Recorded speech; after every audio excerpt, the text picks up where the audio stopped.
औज़ु बिल्लाहि मिनश शैतानिर रजीम।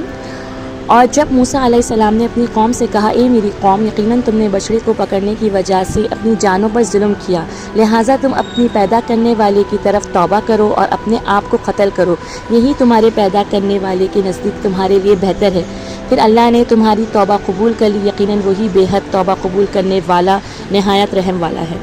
देखिए, इस आयत से हमें पता चलता है कि ईमान लाने के बाद, अल्लाह को पहचानने के बाद वापस कुफर में जाना कितनी बड़ी गुनाह की बात है।